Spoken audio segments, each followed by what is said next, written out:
UFC Seattle is on our doorsteps, and today I'll be bringing you guys my full card predictions and breakdown for this actually really stacked fight night card. A lot of fights fell off, and a lot of fights got replaced with some Dana White Contender Series debuters, but this fight card is still super stacked either way. I'm actually going to be at this fight card live, the first ever one I've ever been to. The UFC almost never comes to the Northwest. That's where I live, so it's kind of hard to get to many events. And also, if you like the video, then like the video, subscribe to the channel, and let's get right into it. Our first fight on the early prelims, we got Rob Font taking on Gene Matsumoto. Gene Matsumoto was supposed to fight last weekend at last weekend's fight card, but he got moved over to this one since Dominic Cruz pulled out and unfortunately retired, so happy retirement to Dominic Cruz. Rob Font, he's really only lost to the best, like Davison Figueiredo, Corey Sandhagen, Chito Vera, you know. He's really only lost to top-tier fighters, and Jose Aldo.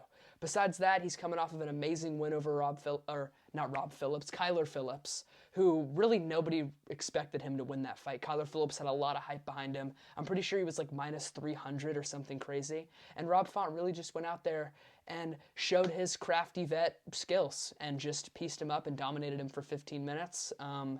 Gene Matsumoto, he was in fight camp. He was already ready to fight. He is in fight shape, but he was supposed to fight an unranked fighter. I don't even know who he was supposed to fight. I actually forgot. But Rob Font is a whole lot better than anyone that Gene Matsumoto has ever fought or was going to fight. He's coming off of a win over Brad Katona. He's undefeated, 16-0. He's 2-0 in the UFC, got a win on the Contender Series.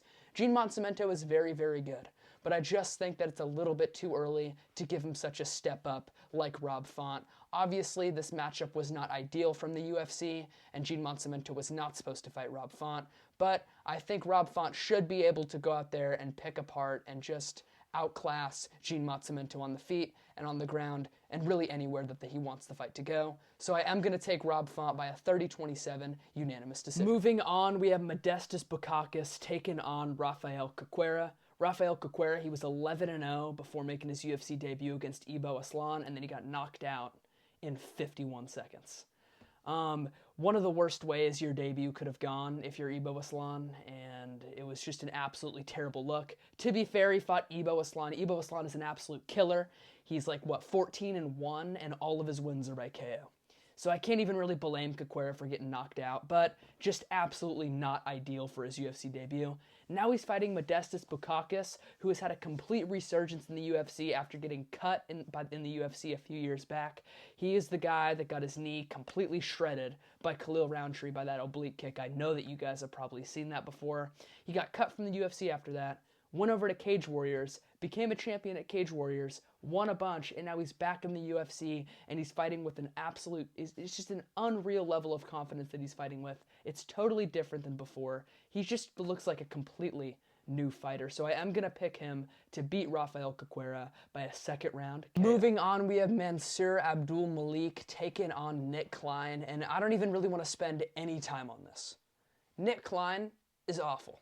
Should not be in the UFC. Okay, I get that he might have won on the Contender Series, but, I mean, he is just... I saw his regional fights, and he's just... There's not much power, not much aggression, not much fire that he fights with. It's kind of just like a leg kick and a jab and a bounce around, you know? Like, dude, if you were a real UFC caliber fighter, you should be smoking these guys on the regional scene. Nick Klein was almost barely getting by in, all of his fights. And Mansour Abdul Malik is an absolute dog. He got a KO in the Contender Series. I'm pretty sure he is 1-0 in the UFC, or maybe this is his UFC debut. Either way, he's going to knock out Nick Klein in the first round. So give me Mansour Abdul Malik for a first round KO. Moving on, we have Ricky Simón taking on Javid Basharat. I hate the Basharat bros, both of them. They're both terrible, okay? But that's not even the point. Right now, Ricky Simón. Okay, I want to talk about Ricky Simón for a second because Ricky Simón is a very sad story. Okay, he had so much hype behind him.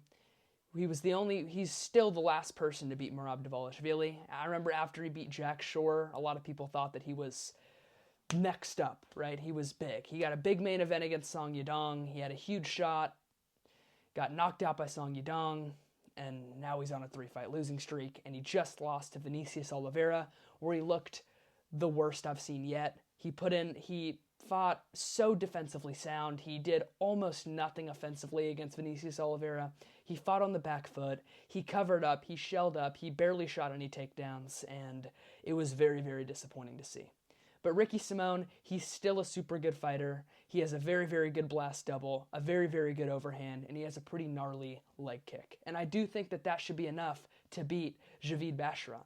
Javid Basharat is coming off of a loss to Ayman Zahabi, right? And, which, like, dude, Ayman Zahabi, dude? How are you losing to Ayman Zahabi, man? And, yeah, I mean, these guys both suck. Farid and Javid Basharat are terrible. They're so boring. They're so uneventful, and they just kind of hug you and smudge you against the fence for 15 minutes. And that's what Javid Basharat's going to go out there and try to do to Ricky Simón. And I just don't think that's going to happen. Ricky Simón, he's got some great wrestling defense. He's got a good blast double, and I do think that he could hold his own on the feet, especially against a guy like Javid Basharat. So give me Ricky Simón by a 30-27 decision. Moving on, we have a short notice debuter in Eric McConaughey taking on Nursultan Ruziboyev. Nursultan Ruziboyev has some of the most experience out of any fighter that I've ever seen. Okay, so many fights from Nursultan Ruziboyev. He has 34 wins, and he's coming off of a loss to Joaquin Buckley. Joaquin Buckley is a very, very good fighter. He's had a complete resurgence in his career, and losing to Joaquin Buckley is seriously not something to scoff at. It's really not that too bad of a loss. Nursultan, he did put up a very good fight, and he's huge for welterweight. I'm pretty sure he's like 6'3" or 6'4" for welterweight. And now he's taking on this debuter in Eric McConaughey, who used to be not very good on the regional scene, and he got knocked out twice back in 2019. But then he took a 3-year-long layoff after those 2 KOs, and now he's on a 5-fight winning streak, and he looks better than ever. Okay, I watched a couple of his fights in the regional scene. He's coming off of a first-round rear naked choke win, and I don't think that he's going to beat Nursultan Ruziboyev, but I do think that he's going to put up a better fight than a lot of people think. People are seeing his record at 9-2-1 and kind of just writing him off, but no, I mean, he is seriously a good fighter, and his regional record is not as bad as it might look, even with those 2 KO losses. And he trains out of Jared Cannonier's gym. Jared Cannonier said that he's going to be in his corner for this fight, which is going to be huge for him, but I just don't think that it's going to be enough to beat Nursultan Ruziboyev. So I am going to take Nursultan by a second-round TKO up against the fence. Maybe some body shots or an uppercut or something, but yeah, give me Nursultan Ruziboyev by a second-round TKO. Moving on, we have Billy Ray Goff taking on Adam Fugit. Adam Fugit's coming off of a split decision win over Josh Quinlan, and he's 2-2 in the UFC. He's kind of just a win-1, lose-1 type of fighter, but to be fair, his 2 losses are to Mike Malott and Michael Morales, who are both way better fighters than Billy Ray Goff. Billy Ray Goff did go to an amazing war with Trey Waters, and I'm pretty sure it was his UFC debut, or maybe it was like his second fight in the UFC. He's still super, super new to this game, and he does not have too much experience in the octagon, and Adam Fugit does have a lot more experience than Billy Ray Goff, and I just really, really became a huge fan of Billy Goff after his fight with Trey Waters. That was an amazing fight. It was a war, and even though he didn't wind up getting the job done, it was an amazing fight, and now he's fighting a guy in Adam Fugit, who I do think is a step below Trey Waters. So I am going to take Billy Ray Goff by a unanimous decision victory, and I do think that this fight is going to be a very, very, very good Next fight. Up, we have Ibo Aslan taking on Ion Cutelaba. And what even happened to Ion Cutelaba? I swear this guy used to be like a killer, a marauder, as Lucas Tracy would say, in this division. And now he's going to split decisions with dudes that we've never even heard of before, man. So 3 or 4 years ago, I definitely would have taken Ion Cutelaba back when he was knocking out Tanner Boser. I'm pretty sure that was the last win he even got, which is just insane to even think about. The last time Ion Cutelaba won, actually no, I think he won his last fight against a random by a split decision. And Ion Cutelaba just kind of sucks now, man. It's super disappointing. It's really, really sad. He used to be such a killer, such a bruiser in this division, but he just does not have it anymore. So I'm going to take Ibo Aslan by a first-round KO. That seems to just be what he does every single time. He's 2-0 in the UFC. He's 14-1 overall in professional MMA. And all of his 14 wins have come by knockout, so I'm not going to change the course on this one. I think that he's going to get another KO, so give me Abu Aslan by a first round KO. Moving on, this is the main card. I'm pretty sure this is the first fight on the main card. We have Andre Fili taking on Mekrizel El Costa. And Mekrizel El Costa is not very good. He got beat up by Thiago Moises. He got beat up by Steven Garcia. I just really don't think he's that good of a fighter. I don't know why these odds are so close. I was trying to figure out if there's something that I'm missing here, but I just feel like Andre Fili is leagues and leagues ahead of Mekrizel El Costa. Okay, even though Costa is coming off of a win over a guy that I'm not even going to try to pronounce his name correctly, who was just not very good. Okay, he's kind of a new guy in the UFC, just the average debuter in the UFC. Mekrizel Costa beat him up, and now he's got to go up and fight Andre Fili. Andre Fili's coming off of a win over Cub Swanson, and it feels like Andre Fili usually can handle guys at Costa's caliber, at Costa's level. Usually Andre Fili has no problems beating these unranked-ish fighters, and then he'll get a shot in the rankings and get KO'd by Dan Ige, right? But he is coming off of a win over Cub Swanson, and I feel like Cub Swanson is a lot better than Mekrizel El Costa. So I am going to take Andre Fili by a first or second round. Moving on, we have Alonzo Menifield taking on Julius Walker, and this is a very, very tough fight for Julius Walker. I did check out a couple of Julius Walker's fights in the regional scene. He's 6-0. Most of his wins are by finish. I think all of his wins are by finish, actually. He looks very, very good on the regional scene. I mean, this guy is he's a seriously good fighter, and I do think that he has a good shot to beat Alonzo Menifield. Okay, not a good shot. He has a shot, okay? He has a shot, all right? He has a better shot than any of these other debuters that are coming in this week. And yes, this is a very, very tough fight, though. Alonzo Menifield is a very good fighter. Okay, I know that he got slept by Olberg, but Olberg is a lot better than Julius Walker, okay?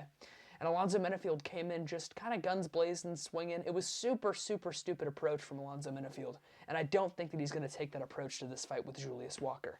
I think that Alonzo Menifield's going to be a little bit more patient, try to feel him out a little bit. Julius Walker, right, he is a debuter. We don't really know how he fights as good as somebody like Carlos Olberg, right? And I do think that Alonzo Menifield's going to, maybe take a round or two, feel him out a little bit, and then I do think that Alonzo Menifield's going to find the KO. All right, Julius Walker is very good. He has good striking. He's super well-rounded, and I think that he's going to have a good future in the UFC. But Alonzo Menifield, it's just not the time for Julius Walker yet. So give me Alonzo Menifield by a second or third round KO. Moving on in our feature fight for this fight night, we have Jean Silva taking on Melsik Bagdasaryan. And what a way to kill a fighter's hype. Dana. Shittiest matchmaking I've ever seen. Jean Silva knocks out Charles Jourdain. Frickin' beats up Drew Dober. Bad. I mean, had a war with Drew Dober, TKO Drew Dober, had an absolutely insane fight with 2 broken hands, by the way. 2 of them. Both of them were broken, straight up broken. And he showed the hands after the fight, all puffed up. They were really, really broken. And now you give him Melsik Bagdasaryan. Like, this guy is about at the level of Weston Wilson, which is the dude that Jean Silva beat 3 fights ago in his debut. Why are we giving him such a down...